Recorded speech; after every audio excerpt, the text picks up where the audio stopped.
द्वारका में जब श्री कृष्ण अपनी पत्नियों के साथ आनंदपूर्वक जीवन बिता रहे थे, तब उनकी रानी सत्यभामा को यह विश्वास था कि भगवान श्री कृष्ण उन्हें सबसे अधिक प्रेम करते हैं।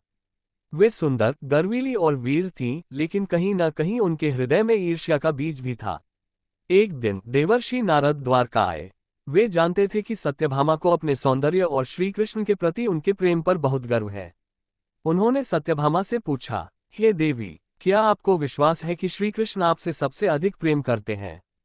सत्यभामा ने गर्व से उत्तर दिया, निश्चित रूप से, इसमें कोई संदेह नहीं। नारद जी ने मुस्कुराते हुए कहा, यदि ऐसा है तो क्यों न इसकी परीक्षा ली जाए।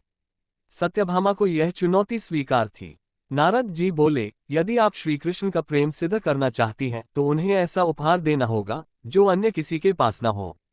सत्यभामा सोच में पड़ गईं। नारद जी ने उन्हें बताया कि स्वर्ग में पारिजात नामक एक दिव्य वृक्ष है जिसकी सुगंध से पूरा आकाश महक उठता है। ये वृक्ष इतना अद्भुत था कि इसकी एक भी पंखुड़ी से वातावरण चमत्कारी बन जाता था। अब सत्यभामा ने ठान लिया कि वह ये वृक्ष लाकर रहेंगी। सत्यभामा ने अपनी इच्छा श्री कृष्ण के सामने रखी।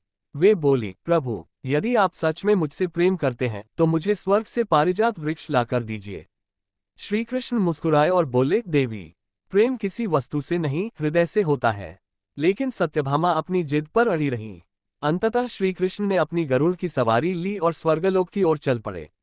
स्वर्गलोक पहुंचकर उन्होंने इंद्रदेव से पारिजात वृक्ष मांगा, लेकिन इंद्रदेव बोले, ये वृक्ष स्वर्ग का गहना है, इसे पृथ्वी पर ले जाना असंभव है। श्री कृष्ण ने समझाने की बहुत कोशिश की, लेकिन इंद्रदेव नहीं माने। अंततः श्री कृष्ण ने अपनी दिव्य शक्तियों का प्रयोग कर पारिजात वृक्ष को उखाड़ लिया। ये देखकर इंद्रदेव क्रोधित हो गए और उन्होंने श्री कृष्ण पर आक्रमण कर दिया। स्वर्गलोक में युद्ध छिड़ गया। इंद्रदेव ने वज्र चलाया, लेकिन श्री कृष्ण ने अपने सुदर्शन चक्र से उसे रोक दिया। देवताओं ने तीरों की वर्षा शुरू की, लेकिन श्री कृष्ण ने अपनी दिव्य गदा से सभी को हरा दिया। गरुड़ की गर्जना से पूरा स्वर्गलोक हिल उठा। अंततः इंद्रदेव को अपनी हार माननी पड़ी। उन्होंने श्री कृष्ण से क्षमा मांगी और कहा, हे माधव, आपकी लीलाएं अपरंपार हैं, ये वृक्ष आपके योग्य ही है। श्री कृष्ण जब पारिजात वृक्ष लेकर द्वारका पहुंचे तो सत्यभामा बहुत प्रसन्न हुई। उन्हें लगा कि अब वह द्वारका की सबसे प्रिय रानी बन जाएंगी। लेकिन तभी उन्होंने देखा कि श्री कृष्ण ने यह वृक्ष रुक्मिणी के आंगन में लगा दिया।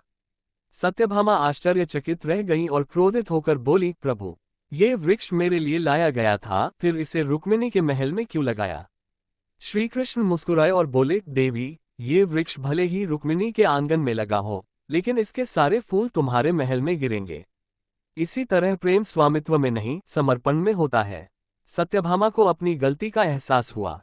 उन्होंने समझ लिया कि सच्चा प्रेम किसी वस्तु से नहीं, बल्कि भावनाओं से होता है। प्रेम में स्वामित्व नहीं, समर्पण होना चाहिए। ईर्ष्या और गर्व से प्रेम कमजोर हो जाता है। श्री कृष्ण केवल युद्ध के योद्धा नहीं थे, बल्कि महान प्रेम और ज्ञान के स्रोत भी थे।